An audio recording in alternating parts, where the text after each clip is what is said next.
Thank you all for joining.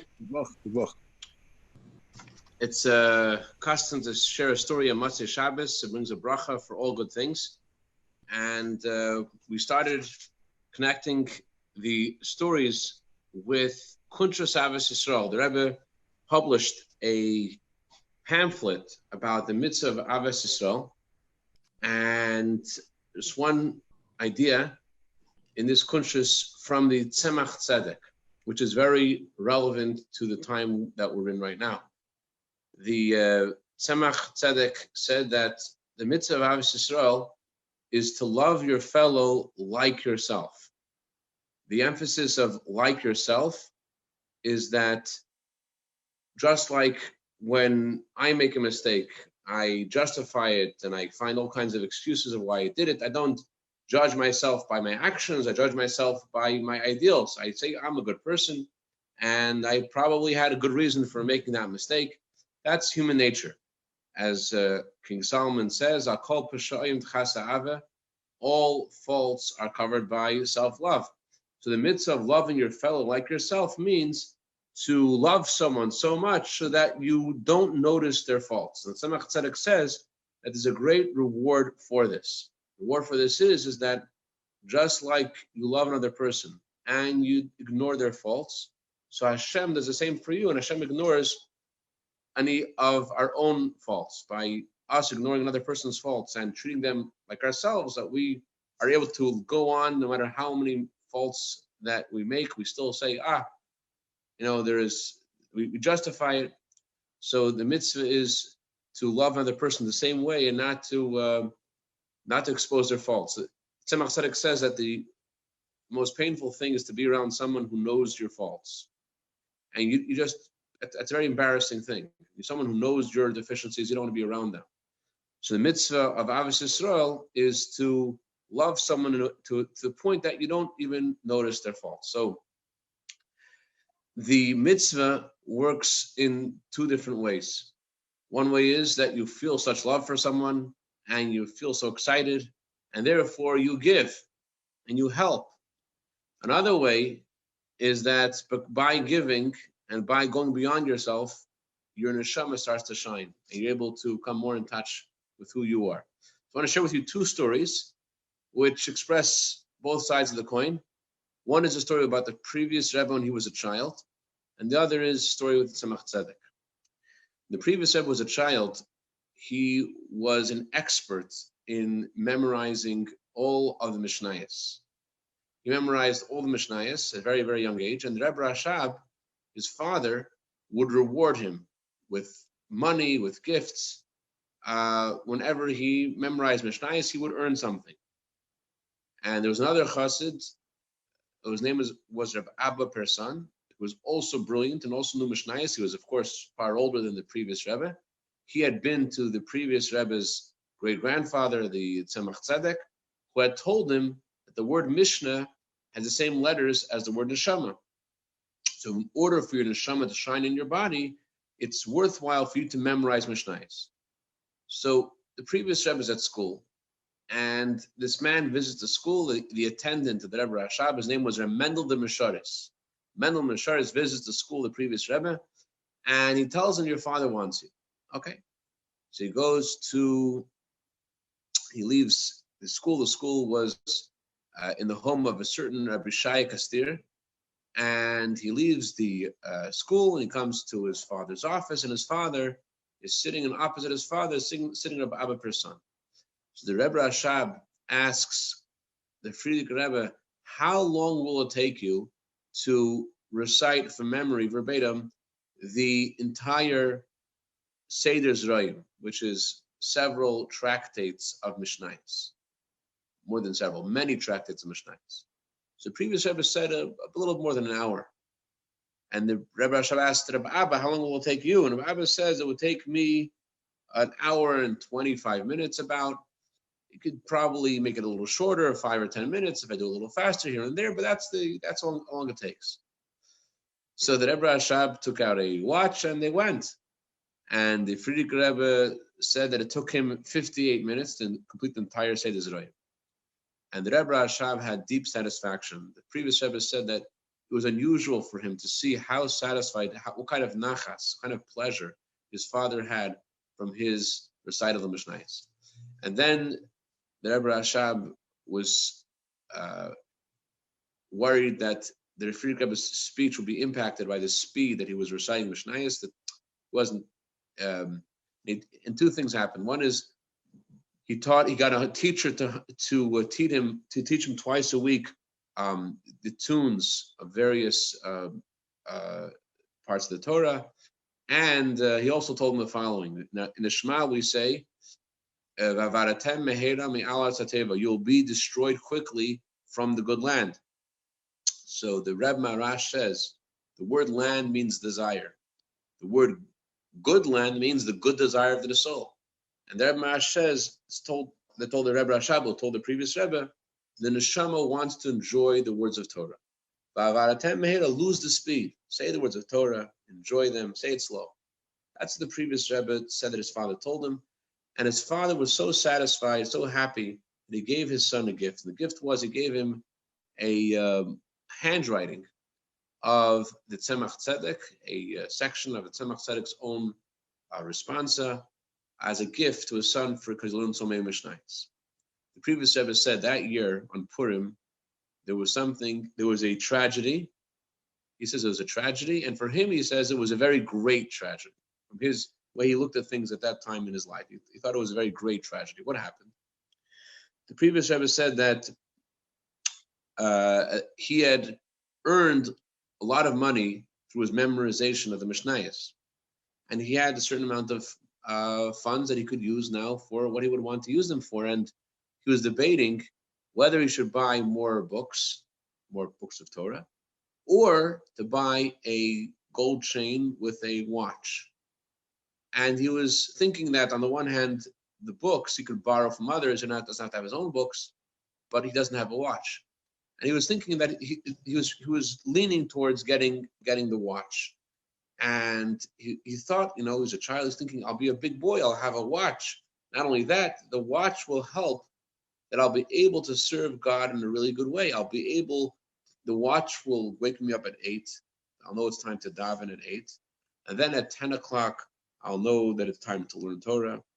And not only will every hour be accounted for in the service of God, but the watch will help that if there's a watch, if I'll get a watch that has the minutes on it as well, I'll be able to have every minute which has a meaning and purpose for the sake of Hashem. That's what he was thinking. Frierdiker Rebbe said that the system, the Rebbe Rashab didn't always have the money to give him for his reward. There was the financial situation of the Rebbe Rashab was somewhat shaky at that time. In general, money wasn't that, the financial situation of Jewish people in general wasn't that good then in general. And the Frierdiker Rebbe said that he, when he first earned his first, oops, sorry about that. Can you see? Whoa.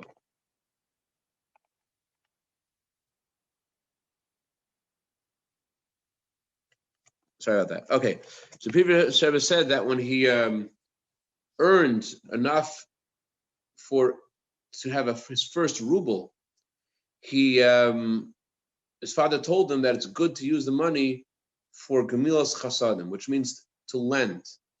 So the Frierdiker Rebbe took the ruble and he lent it to Rab Sadia Malbish Arumim. Rab Sadia was the one who was entrusted with a fund to help people get clothing. So he lent Rab Sadia this ruble. Then he got a second ruble. He lent it to Rab Sadia as well. He got a third ruble. And he didn't want to lend all of the money to one person. So his father told him that he should go and give it to another person, a Hertz Maitin, whose responsibility was to give food to the hungry. And he lent Rab Sadia. He lent Reb Hertz another 3 ruble, and eventually he earned 15 ruble. And with the 15 ruble, he was able to get, the Hebrew word sounds like 1 imperial. I'm not sure what kind of currency they had in Russia. I don't know what an imperial is, but 15 ruble equal to 1 gold coin called some imperial or something. And the Frierdiker Rebbe had this gold coin that he was very attached to. Of course, we're talking about the previous Rebbe, And the Rebbe once commented that about the previous Rebbe's diary that he wrote things in a way that we should be able to relate to it on a personal level. So the human color of a child is to be taken with a grain of salt, thinking that we're talking about a tzaddik and Rebbe, and who gave us a story in a way that we could relate to. Anyways, the previous Rebbe has this imperial, he has this gold coin, and his father is speaking to a Jew named Reb Koppel. Reb Koppel needed 28 kopecks, 28 ruble, and the Rebbe Rashab couldn't lend it to him. And Reb Koppel, eyeing the previous Rebbe, who was then playing with his gold coin, he says to the Rebbe Rashab, it's true that it's only 15 ruble, meaning the gold coin the previous Rebbe is holding, but that would also help greatly. The Frierdiker Rebbe quickly hid the gold coin and proceeded to wash his hands for lunch. And he saw his father had a light smile. His eyes were shining. And he looked at the previous Rebbe and he told him that the mitzvah of lending money, the mitzvah of doing gemilos chassadim, the mitzvah of doing kindness, is greater than the mitzvah of charity. Because the mitzvah of charity is only to poor people. But the mitzvah of lending money and doing kindness, that is a mitzvah that applies to both rich and poor. And the previous Rebbe understood what his father was saying and why he was saying it. So he really had an inner war. And Rebbe Rashab said that when you lend someone money, you lose the money for a week. And it's hard. And if it's hard, there's a greater, it's even better. It's even better than you said, but after a week you get the money back. And in between, you've earned a great mitzvah. So having such clear words from his father, and his father was very precious to him, as the previous Rebbe writes in this story, and he says, so therefore he went out to the marketplace and he meets with Reb Koppel.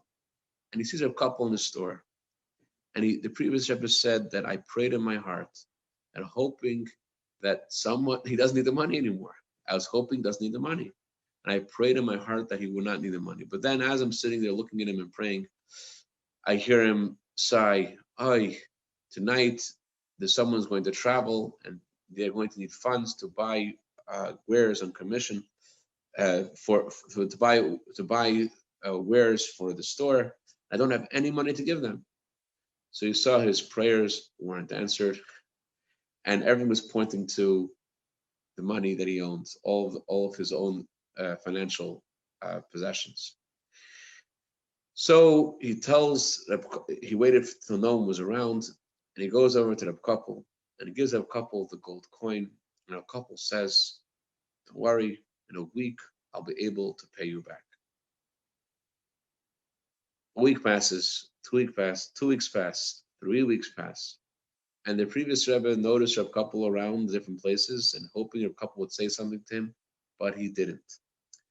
Then the holiday of Purim arrives. The previous Rebbe said that in the holiday of Purim, everybody goes out of themselves a little bit. And he also went out of himself. And he was able to venture over to Reb Koppel and ask him, what about the loan? And Reb Koppel said, that's already an old story. Loans like this, I don't think, even if I do very well in selling the sregim in the summertime, I'll be able to pay that kind of loan. And the previous Rebbe, he said that I forgot to mention when he gave him the gold coin, he said he had to leave the store immediately because he thought he was going to cry if he would have stayed there for another second. And here, when the couple told this to him, the previous Rebbe said that he didn't understand what he was saying. He's saying that kind of loan, like why is the loan that the previous Rebbe lent him different than other kinds of loans? So the previous Rebbe couldn't hold himself in. He said he went, and the holiday of Purim, he said, was transformed to a day of mourning for him. He was so upset and distraught by this story. So that's the story of the previous Rebbe, how the idea of giving when it's hard and it doesn't have the happy ending. It's just distraught and painful and sacrifice. I'll tell you another story about a loan. This is about the Tzemach Tzedek. The Tzemach Tzedek, after the Alter Rebbe's passing, the Alter Rebbe appeared to him quite often. There is a booklet in the handwriting of Tzemach Tzedek, where he writes about his father, his grandfather, appearing to him, when he appeared to him, what he said to him, and he writes that it happened almost on a daily basis. And he writes exactly what his grandfather told him, the Alter Rebbe told him after his passing. One of the things that the Alter Rebbe asked Tzemach Tzedek to do was to travel and visit to all the places that the Alter Rebbe would be during his early childhood. He asked Tzemach Tzedek to travel to the Ramissel and other towns that the Alter Rebbe grew up in.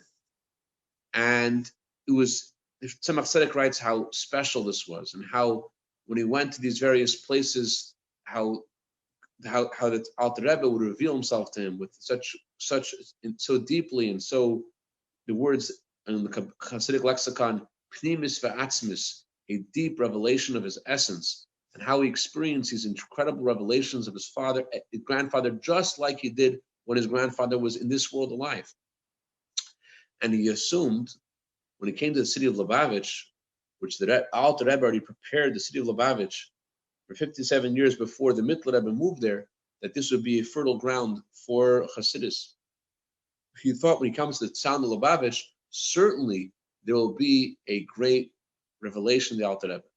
And he was disappointed that there wasn't.